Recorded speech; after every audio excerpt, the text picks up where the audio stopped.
Fala pessoal, tudo bem com vocês? Sejam bem-vindos a mais um vídeo aqui no canal. E no vídeo de hoje eu vou falar sobre Anne Cipriano Frigo, a milionária acusada de encomendar a morte do próprio companheiro. Bom, esse caso ele é muito recente e até a gravação desse vídeo o inquérito policial ainda não foi concluído. No entanto, todas as informações disponíveis ao público vão estar aqui para vocês. Então, sem mais delongas, bora pro vídeo.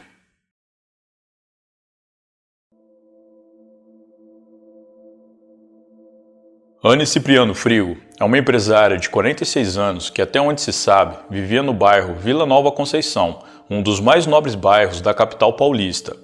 Ela se formou em Direito pela Faculdade Metropolitana Unidas, a FMU, e é herdeira da maior indústria de papelão do Brasil, sendo também dona de diversos outros empreendimentos e conduzindo negócios como o do ramo imobiliário. Sua fortuna é estimada em torno de 50 milhões de reais. Ela também é responsável, juntamente com uma sócia, por abrir em 2017 o Museu da Imaginação, um local de lazer interativo para crianças inspirado em espaços semelhantes aos que existem nos Estados Unidos e na Inglaterra. No entanto, segundo a administração dessa instituição, a mulher se desligou do grupo em dezembro de 2020. Anne era conhecida por ter uma vida de muito luxo, com roupas, joias e restaurantes bem caros. Gostava de viajar por todo o mundo com a família, além de dar festas glamourosas, contando com a participação de cantores e bandas famosas. Em determinado momento, a mulher iniciou um relacionamento com Vitor Lúcio Jacinto, de 42 anos. Eles se conheceram através de um aplicativo de relacionamentos.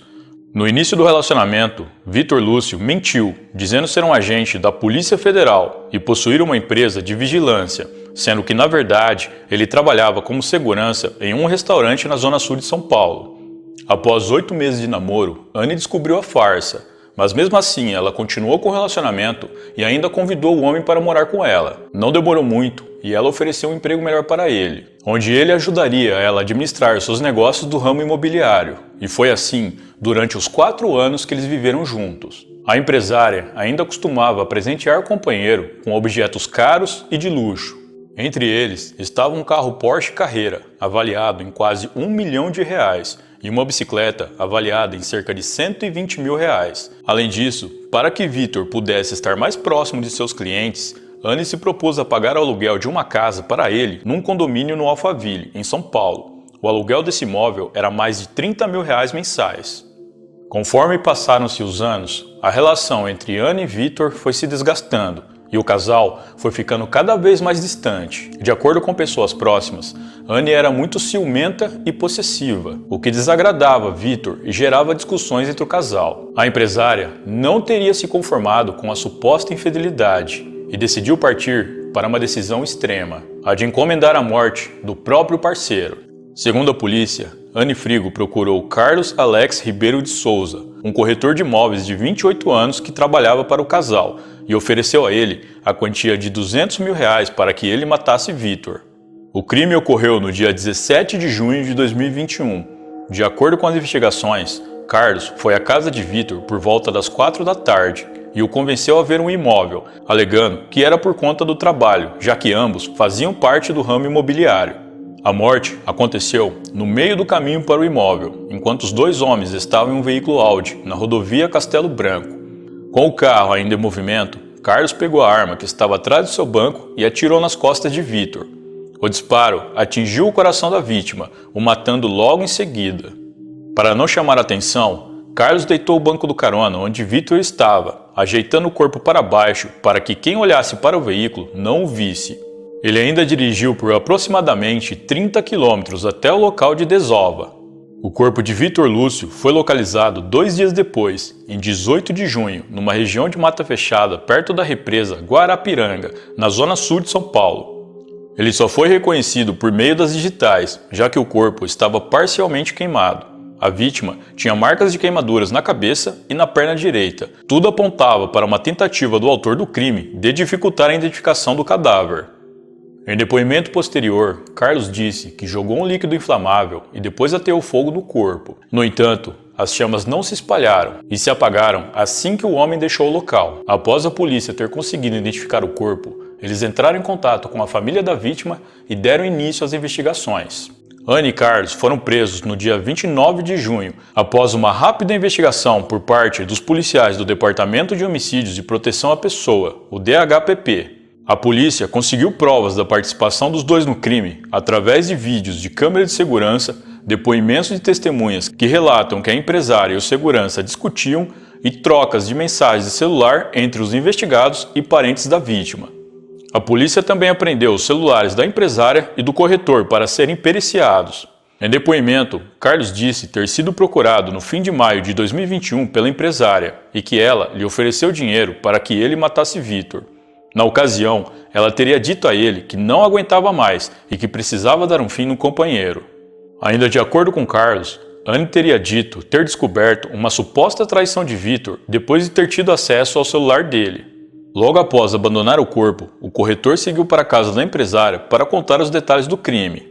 Ele diz que, nessa visita, entregou o celular da vítima para Anne e dali para frente, os dois simularam conversas de Vitor com outras pessoas para fingirem que a vítima ainda estava viva. Anne teria, inclusive, enviado mensagens de feliz aniversário para si mesma através das redes sociais de Vitor, se passando por ele. Os familiares da vítima tentaram falar com ele por meio de mensagens, quando ainda não sabiam de sua morte. Essas mensagens foram todas respondidas por escrito, ao contrário do que ele costumava fazer. Após um tempo com o celular se passando por Vitor, Anne entregou o celular para Carlos, que disse que o jogou em um rio. Anne Frigo ficará sob custódia policial até que as investigações sejam concluídas. Ela não pode receber visitas de familiares e come as mesmas refeições servidas a outras presas, coisa com a qual ela não estava nem um pouco acostumada. Do apartamento onde morava, avaliado em 20 milhões de reais e estimado em 700 metros quadrados, a empresária se viu obrigada a passar os dias em uma cela com menos de 20 metros quadrados. Ao ser ouvida pela polícia, Anne negou qualquer participação no crime, dizendo ser vítima tanto de Carlos quanto de Vitor. A polícia, porém, afirma não ter dúvidas da participação da empresária no crime. Segundo os investigadores, a mulher inclusive tinha arquitetado um plano de fuga, tendo já passagem comprada para a Europa. Ela nega e afirma que viajaria apenas a turismo. Ela também teria violado uma ordem policial e entrado na casa de Vitor no decorrer das investigações. Isso aconteceu 5 dias após o crime e ela teria ficado 3 horas na residência, que segundo a polícia foi para eliminar qualquer possível prova contra ela. Imagens de câmera de segurança registraram o momento em que Anne entrou no condomínio Alphaville em um carro preto e depois de 3 horas saiu em um utilitário branco. Um relatório de investigação do Departamento de Homicídios diz que ela ainda teria mandado 3 funcionários até o imóvel para encaixotar tudo o que estivesse na casa. O documento afirma que a atitude da empresária foi contrária à recomendação da polícia. A ordem era de não mexer na casa da vítima, até que uma perícia fosse feita no local. Ainda em depoimento, Anne confirmou o pagamento de R$200 mil a Carlos, mas não pelo crime, e sim um dossiê que teria encomendado sobre o seu ex-marido. Sobre os depoimentos da mulher, o delegado responsável e diretor do DHPP, Fábio Pinheiro, disse: "A gente tem certeza do envolvimento dela. Ela está negando, mas é tudo tese da defesa. Ela está bem assistida, dizendo que tudo partiu do próprio Carlos." Ainda segundo o delegado Fábio, Anne teria dito que foi procurada por Carlos à noite, no mesmo dia do crime, e que Carlos falou para ela que havia matado Vitor, só que ela ficou com medo de procurar a polícia. Para o delegado, isso é uma grande contradição, já que Anne ainda continuou se encontrando com Carlos.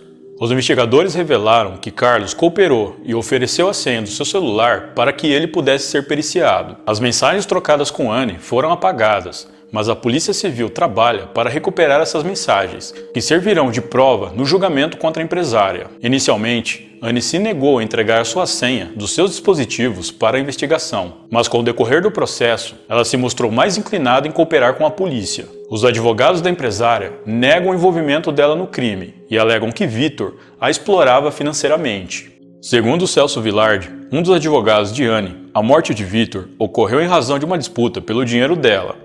Com suas palavras, ele disse: "É uma mulher que foi explorada, teve muito dinheiro desviado.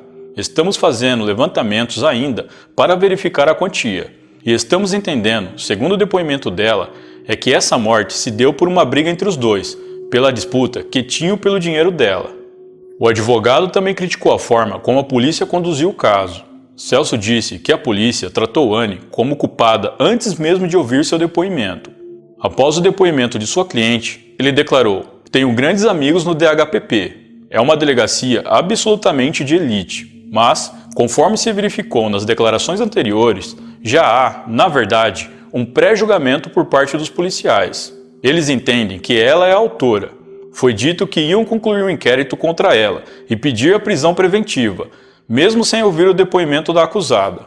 Após o depoimento, já vi que teve declarações dizendo que o depoimento dela não é convincente, mas já existia uma predisposição de encarar como não convincente qualquer coisa que ela dissesse." Segundo Anne, Carlos a procurou após já ter cometido o crime e contou ter matado Vitor sem que ela soubesse de nada. Ela disse que, na tarde de 16 de junho, momentos depois do crime, Carlos teria dito a ela: "Vou te dar uma boa notícia. Eu resolvi a sua vida. Eu o matei." Ela admitiu ter guardado o segredo da confissão feita pelo assassino até o momento em que foi presa, no dia 29, quase 2 semanas depois do crime. Ela alega ter ficado em silêncio porque foi ameaçada. Anne afirma que Carlos teria dito que mataria seus filhos caso ela dissesse alguma coisa. Após a confissão de Carlos, a empresária disse ter reagido falando: "Você está louco? Por que você fez isso?" Ao passo que o homem teria respondido: "Dei um tiro nele. Matei porque estava me devendo."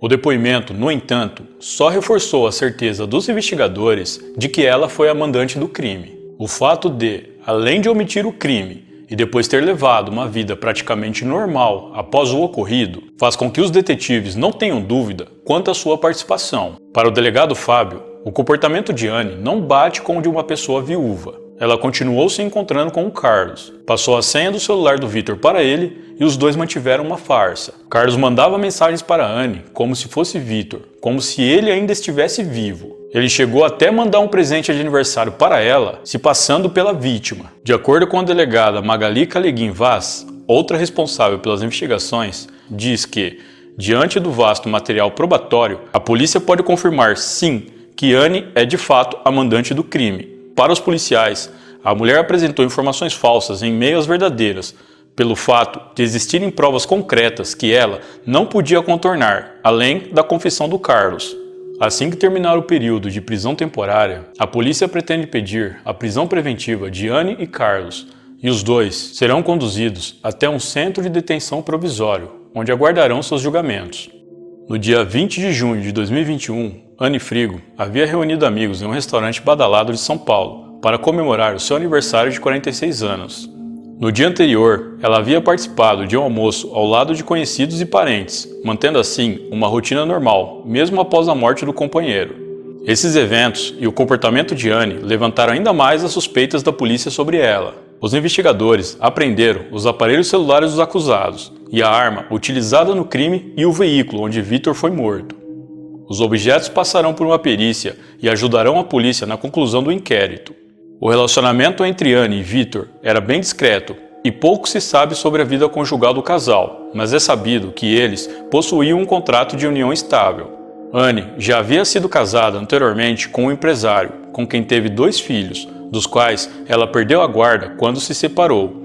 Não se sabe os motivos que levaram ela a perder a guarda dos filhos, já que o processo correu em segredo de justiça. O que se sabe é que após o fato, ela ficou bastante abalada e chegou a fazer uma publicação em suas redes sociais em outubro de 2019. Nessa publicação, havia uma foto dela com os filhos, com a seguinte legenda: "Esse é o meu mundo, mas tiraram de mim na força. Por que tem que ser assim?" A publicação foi apagada pouco tempo depois. Amigos próximos de Anne afirmaram estar surpresos com o caso. Segundo eles, ela sempre foi uma ótima pessoa, sendo boa amiga, mãe, muito dedicada aos negócios e alguém de muita elegância. Ainda segundo eles, Anne tinha um talento nato para a criação de negócios inovadores, sendo responsável por diversos projetos que iniciou do zero. Nas redes sociais, a empresária apresentava-se como uma mãe preocupada com seus filhos, além de uma pessoa alegre que gostava de viajar pelo mundo. Também haviam publicações de passeios com os filhos e do aniversário em que contratou a famosa banda Jota Quest para tocar em sua festa de aniversário de 40 anos. Em depoimento, Carlos diz que se arrependeu muito. A polícia apurou que, apesar da promessa, ele não foi pago com os R$200 mil acordado pelo crime que cometeu. Agora, os dois acusados estão sob custódia policial, até a conclusão das investigações e do inquérito. Posteriormente, serão levados a julgamento e, se condenados, poderão pegar uma pena de até 30 anos. Bom, pessoal, então é isso. Muito obrigado por me assistir até o final. Eu vou ficando por aqui. Um grande abraço e até a próxima.